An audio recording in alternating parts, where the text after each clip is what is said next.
Testing, testing. All right, there we go. Good evening, everyone. It is now 6:30, and I would like to, my name is Joan Fishman, President of the Wilmette Public Library District. I'd like to call to order the meeting tonight. It is Tuesday, July 15th, 2025, and at our appropriate time of 6:30 p.m. We will now have a call to order and roll call. Director Austin, please. Okay.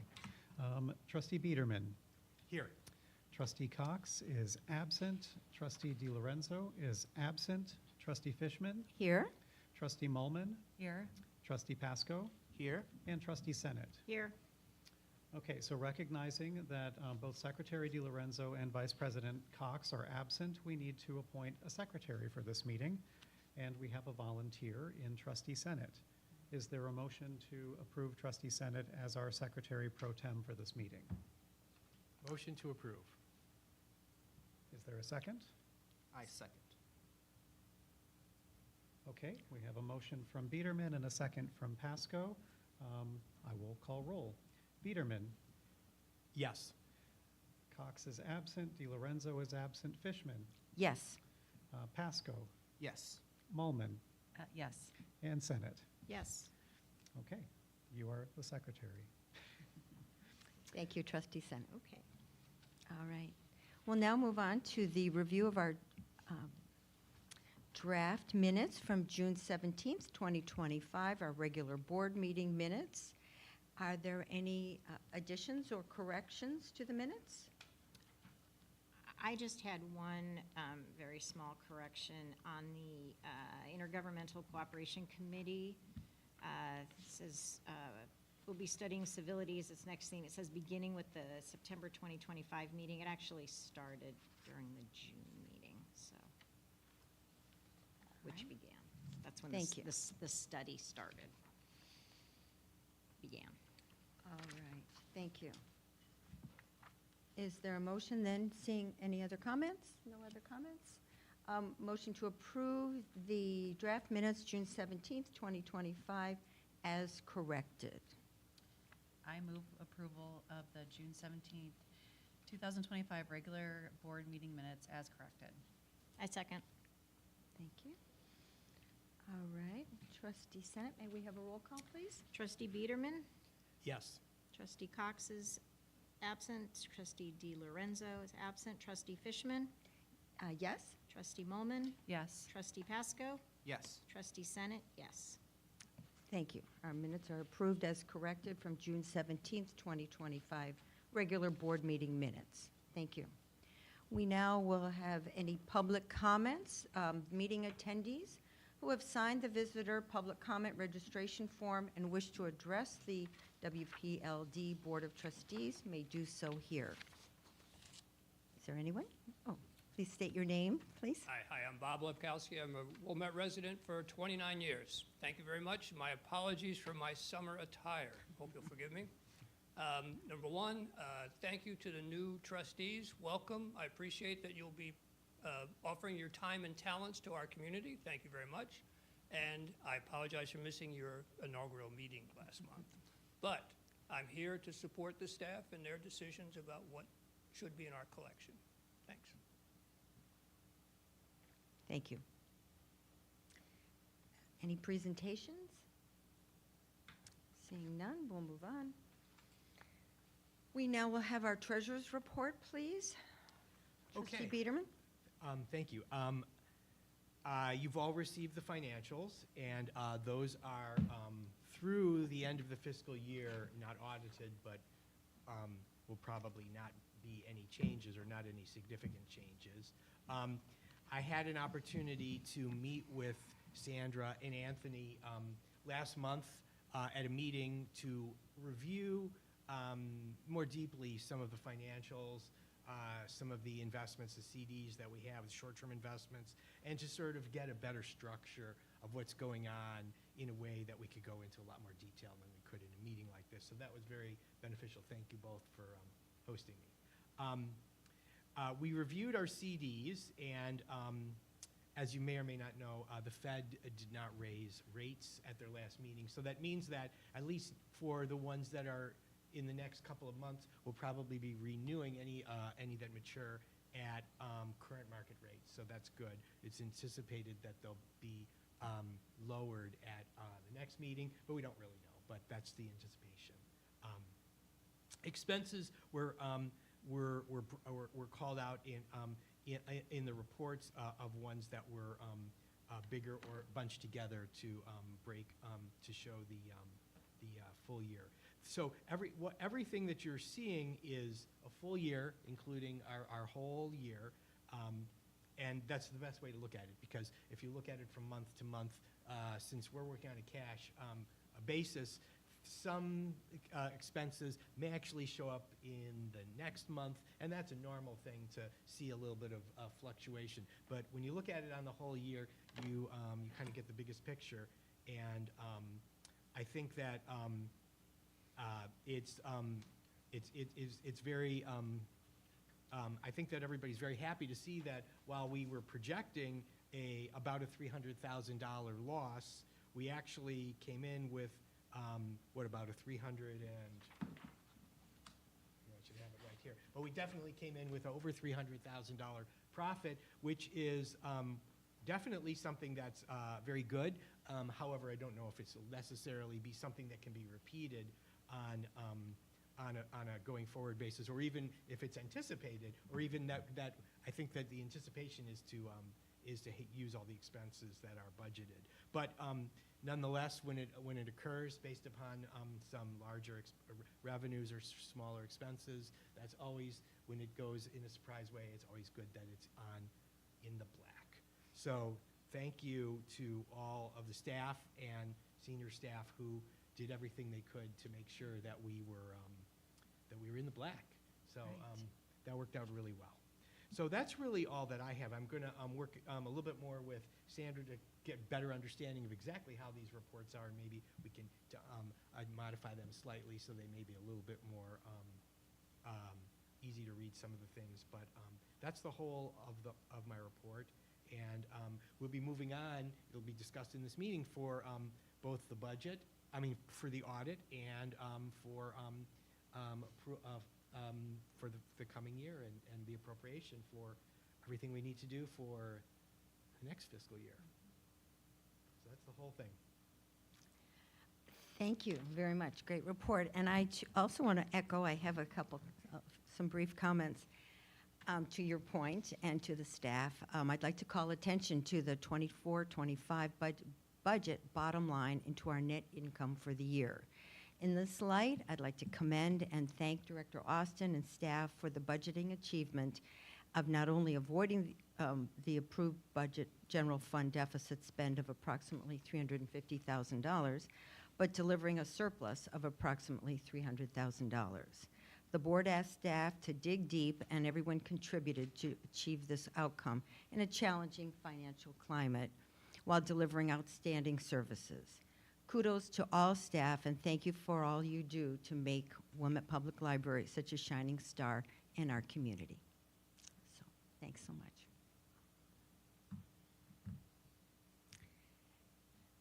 Moving on then, do we have approval for the bills and salaries check detail for June of 2025 as presented? I move approval of the bills and salaries check detail for June 2025 as presented. Thank you. Is there a second? I second. Thank you. We have a motion from Trustee Senate and a second by Trustee Biederman. Thank you. Trustee Senate, may we have a roll call, please? Trustee Biederman? Yes. Trustee Cox is absent. Trustee DiLorenzo is absent. Trustee Molman? Yes. Trustee Pasco? Yes. Trustee Senate, yes. Trustee Fishman? Yes. Thank you. Motion passed. We'll now move on to our action items, and this is, I'll read our action item. Ordinance number 2025-26-215, our annual budget and appropriation ordinance for library purposes for the fiscal year of 25-26 in tentative form. The final ordinance is on August 19th, 2025 agenda as an action item.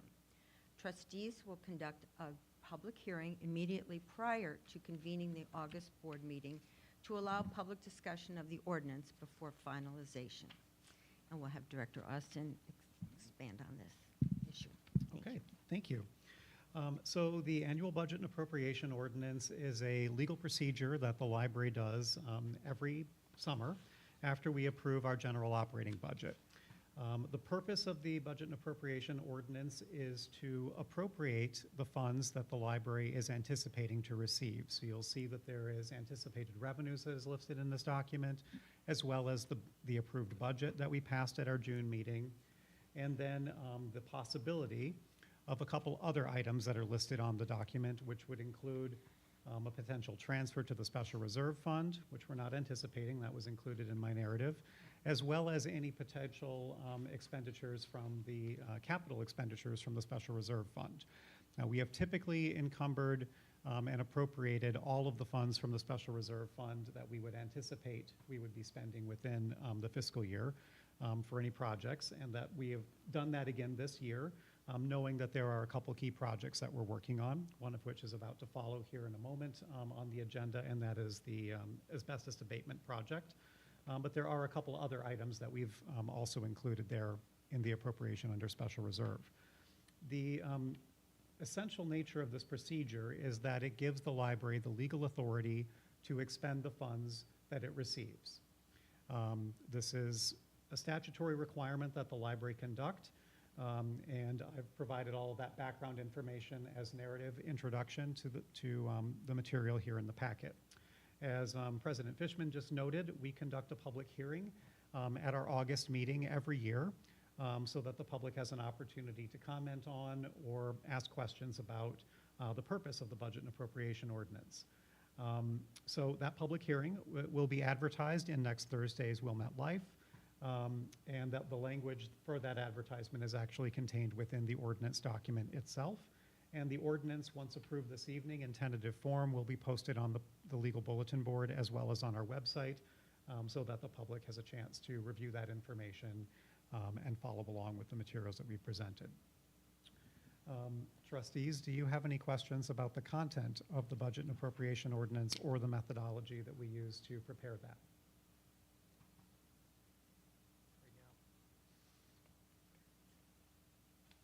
All right, Okay. thank you. Good. May we have a motion then, as stated? I move approval of ordinance number 2025-26-215, annual budget and appropriation ordinance for library purposes for the fiscal year 2025-26 in tentative form as presented. Thank you, Trustee Pesco. Is there a second? I second. Thank you, Trustee Mulman. All right, Trustee Senate, may we have a roll call, please? Trustee Biederman? Yes. Trustee Cox is absent. Trustee DiLorenzo is not here. Trustee Mulman? Yes. Trustee Pasco? Yes. Trustee Senate, yes. Trustee Fishman? Yes, thank you. Motion to approve ordinance number 2526-215, annual budget and appropriation ordinance for library purposes for the fiscal year 25-26 in tentative form has passed. Thank you. Now we'll move on to our action item. Second action item is approval of our MEC asbestos abatement project with our contractor recommendations of Kinsale Contracting Group in the amount not to exceed $33,000. And thank you, Director Austin, for extrapolating. Okay. So you may recall back in March, we engaged with MEC, to Midwest Environmental Consulting Services, to perform the consulting for our planned asbestos abatement project, which is slated for the 900s room in the northeast corner of the lower level of the library. There is a very tiny amount of asbestos-containing material that is in the mastic beneath the tile that is underneath the carpeting in that room. And in an effort to make use of that space, to beautify it, replace the carpeting, we need to have a formal asbestos abatement conducted in that space. And that is exactly the services that Midwest Environmental Consulting Services provides. So they oversaw our bidding for this process and held a project walkthrough back in June after we had advertised it for bid, and it was a mandatory walkthrough. We had 3 companies that participated in reviewing the project scope that day, and only those 3 candidates would be eligible to submit bids on the project, and 2 of those candidates did. And we evaluated both of those contractors, and the apparent low bidder was Kinsale Contracting Group, and their bid is, and the material that was provided to us by MEC is included in your packet. They were vetted out and were shown to be responsible. And so we recommend that we go forward with our consultant's recommendation to proceed with awarding the contract to Kinsale Contracting Group so that we can get this project on the calendar and proceed with this in September as planned. Do you all have any questions for me about this process or anything about that project? Just I have one quick question. So I see, well, I guess maybe I'm jumping ahead, but like the motion will be not to exceed 33,000, so we're confident that it wouldn't go above that. Yes. So we're anticipating that the work is going to be done second shift. So there's a lot of detail that's kind of buried in the contract about the working conditions and how we're going to do this. We're not going to have them work additional hours. We don't anticipate that they're going to go over the 10 days that we're contracting with them. But that would give us a little bit of, this has been a tradition that when we work with a contract like this, that we would have a not to exceed. That would just be rounded up to the next 1,000 on a proposal like this, in the event that something that is outside of the scope of the contract might come into play. Okay. That said, it's only $300. Right. But we're going to allow a little bit of squish with this one with that recommended motion. Okay, thank you. Any other questions about the project? What was the reason Hussar did not want to place a bid? I don't know. The timing may not have worked. We don't know the details. We were hoping for more. Always like to have a choice, but 2 is better than 1. And I feel good about hearing that the Midwest Environmental Consulting Services do the vetting for us and feel confident. We feel confident in them, and they feel confident in this Kinsale group. So that's reassuring. Great, great. Any other questions? No? Seeing none, is there a motion to approve the asbestos abatement project contractor? I move the approval of the MEC asbestos abatement project as detailed on this report. Thank you. Trustee Biederman, is there a second, please? I second. Okay, Trustee Pasco has seconded that. Trustee Senate, may we have a roll call, please? Trustee Biederman? Yes. Trustee Cox is not here. Trustee DiLorenzo is not here. Trustee Molman? Yes. Trustee Pasco? Yes. Trustee Senate, yes. Trustee Fishman? Yes, thank you. Motion passed to approve the MEC asbestos abatement project, recommendation for Kinsale Contracting Group in the amount not to exceed $33,000 as presented. Thank you. We'll now move on to our director's report. Director Austin, please. Okay, thank you. I have a few prepared notes to share with you all, and then if you've got any questions for me about operations, I'm happy to address them. So this is about as early in the fiscal year as we can have a board meeting following our schedule of the 3rd Tuesday of the month.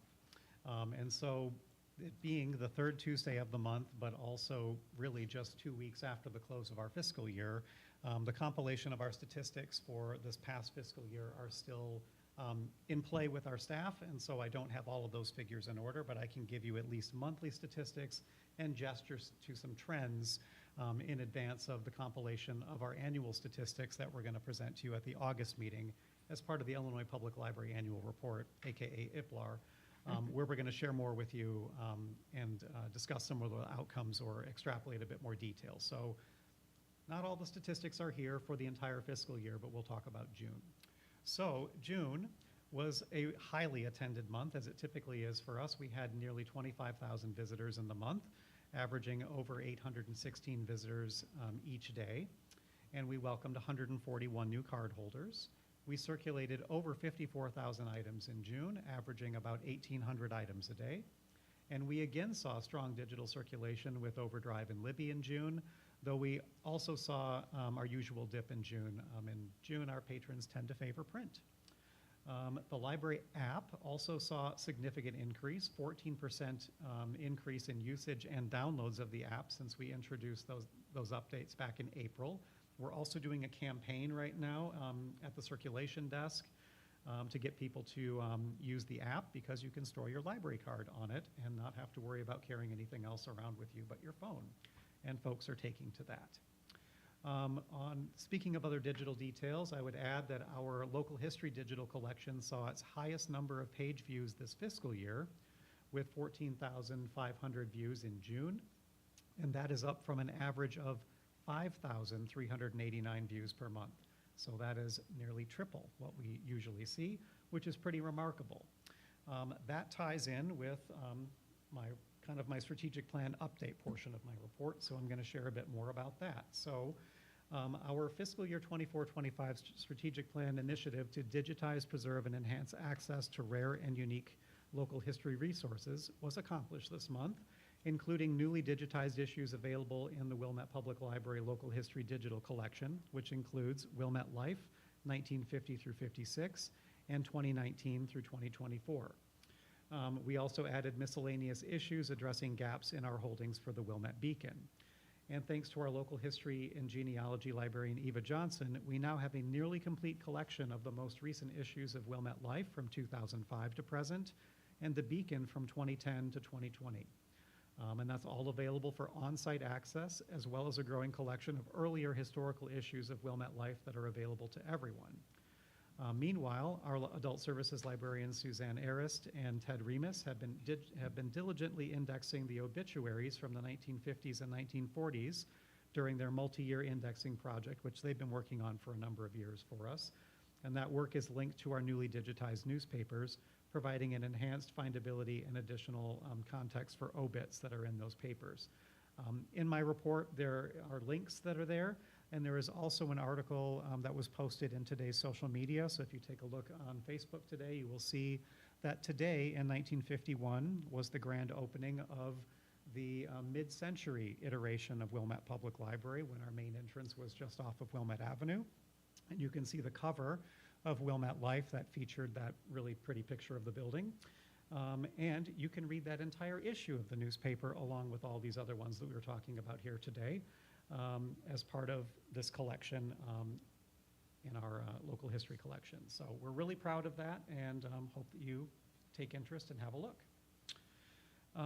As part of some other strategic plan goals that we accomplished this past month, we hosted public forums to our residents to explore and discuss topics affecting our community.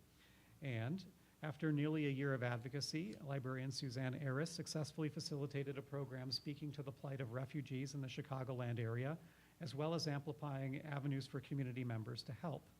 After researching and identifying Refugee One as an appropriate partner for this endeavor, Suzanne, with conjunction with their director, Sally Schulz, provided an informative program in conjunction with World Refugee Awareness Month that expertly navigated core issues and current challenges without skewing into partisanship.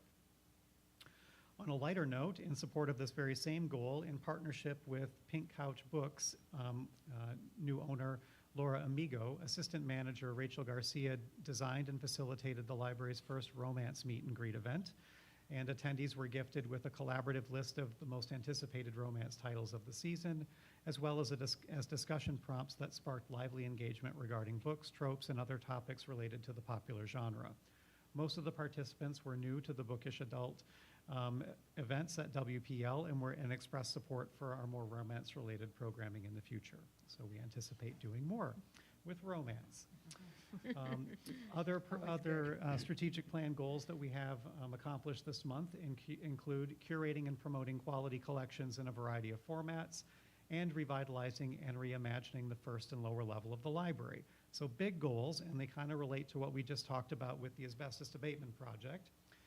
So to advance a pair of these strategic goals that are rooted in refreshing the collections and in right-sizing the use of valuable library spaces, our adult services selectors have continued to enhance their skills in assessment and curation of collections, and their examples include using combinations of available data, reporting to identify low circulating materials, dated information, and items that may have circulated so often as to show where, undertaking systematic visual shelf checks of collection areas to identify issues not illuminated via reporting, as well as to glean insight into areas with disproportionate numbers of legacy items for the subject area. They advanced analysis of whether circulations are to the Wilmette community or to neighboring partners, as well as attention to whether circulation numbers are discrete borrows rather than auto renewals. And we also increased prudence in purchasing as extensive analysis of collection areas has provided increased understanding of current interests. This is all to help support our overarching goals and values to be data-driven in our decision-making and to return the greatest taxpayer value to our community. So I really commend the Adult Services team for taking the most of this opportunity to evaluate their collections and to advance these strategic plan goals. All right, so I'm going to pivot now to talk a little bit about youth services.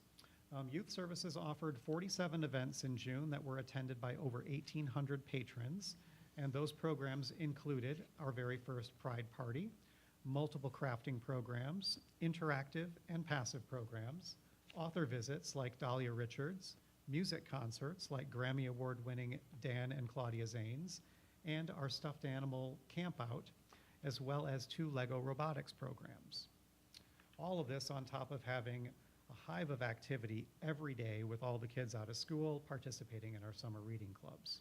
And to help support the summer reading clubs, our school engagement librarian Etty Berland and teen librarian Krista Hutley are co-leading our summer reading club teen volunteer program with around 50 teens who are participating in the program. Teens are in grades 9 through 12, and they're staffing the Summer Reading Club booth to promote signing up for the Summer Reading Club program, as well as checking in with children when they complete the program. They also have helped out during youth programs as well as having assisted with other tasks in the Youth Services Department. In addition, we have 2 adult volunteers who are assisting with us this summer, including Cecilia Clark, president of the Friends of the Library, who specifically wanted to help volunteer to see the outcomes of the programs that they support, and our former summer reading assistant, Susan Zonia. We're really thrilled to have their support. In the Digital Maker Services Department, the studio has been buzzing with activity this past month with a 30% jump in interactions from May to June. And Lauren shared a number of fun and exciting projects and stories in their report this month. We also saw twice as many 3D prints this month over last, so a lot of activity happening creatively in the studio. We also have teen volunteers helping us out in the studio as well, and there are 10 students that are assisting patrons with our button makers, doing routine studio tasks, and working on their own projects. And our volunteers have been freeing up staff to help patrons with more difficult questions and advanced projects. On the communications and events side, June was an exciting and productive month for library programming, marked by strong collaboration across departments, high community engagement, and the successful launch of our Summer Reading Club themed Level Up. Our Summer Reading Club kickoff was a success, drawing a large crowd and showcasing strong cross-departmental teamwork.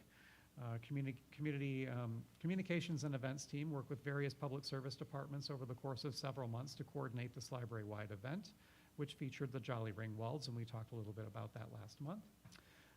We have a lot of game themes as part of our Level Up theme this month, and we hosted our popular Learn to Play Traditional Chinese Mahjong program this past month, with 27 participants attending to learn about the rich history of the game, its basic rules, and have hands-on practice. We also hosted the Shakespeare Project of Chicago, and they staged King Lear, and we had a full house for the program here. Our community loves live theater and classical literature, and that was reflected. And a couple final updates. From the IT side of things, we purchased 6 replacement digital display monitors. You may have been noticing over the course of the last several months that the digital displays around the library have been reaching their end of life. And so we updated all of those and responsibly recycled all of the old ones. And we've actually had a number of comments from patrons and staff about the sharp picture quality with those new screens.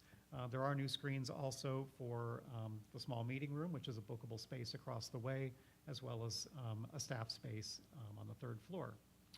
And then finally, a report from our HR manager. This past fiscal year, we saw a turnover rate of just 5%, which is a decrease from the 7% turnover rate that we experienced in 23-24. This past fiscal year, we had 5 staff members move on. 2 took additional employment opportunities, and 3 left for personal reasons. The library also welcomed 9 new hires this past fiscal year, and we've had a steady decline in turnover rate since the pandemic years, so we hope to continue to see those numbers decline.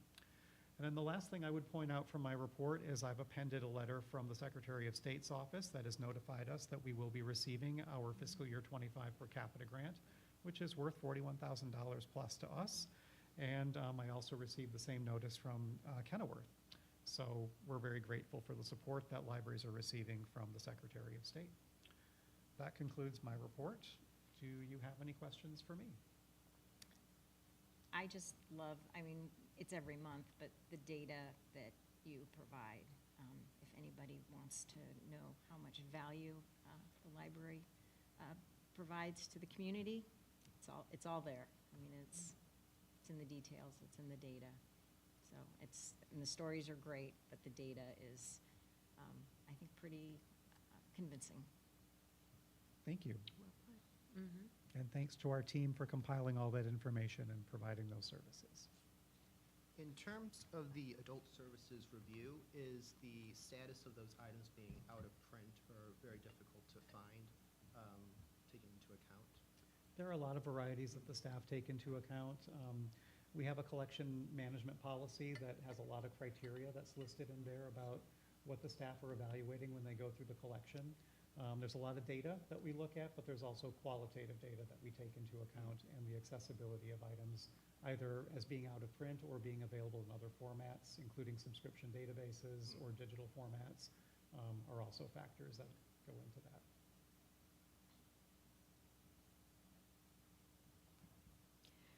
I I was just going to comment, there's something for everybody, because last week there was a Elvis impersonator in this room, and it was standing room only, I understand. So if you think libraries are just kind of old and fuddy-duddy, not so much at all. So something for everyone. And I was just going to comment about the Ravinia program that Ravinia has, in the past, offered tickets to Wilmette Library card holders. And my husband and I were able to go and sit on the lawn and enjoy a wonderful program. The tickets were snapped up quickly, I understand. So hopefully next year we'll get even more so. But your library card at work. We were happy to see the renewal of that program this year. Great. Any other comments? Thank you. Thank you. Well, wonderful. We'll now move on to our committee reports. Back to Director Austin and Trustee Senate. Rails or ILA? Rails, please. So I don't really have much in the way of updates for Rails. We are still in the same position of the IMLS authorization is due to expire at the end of September. Congress does need to reauthorize that in order for the Institute of Museum and Library Services to continue to be funded. I did pull up a list of what in Illinois has been funded in fiscal year 2024. Just a few examples. In addition to the $5.7 million that goes to the Illinois State Library, of which most of that is used to facilitate interlibrary loan. A number of museums also have been receiving funding in addition to some programs. There's a program called the Laura Bush 21st Century Literacy Program that has received money for quite a while. The Chicago History Museum, the Lincoln Park Zoo, the Brookfield Zoo. So this isn't just libraries. This is museums. American Library Association receives a little bit. The Chicago History Museum.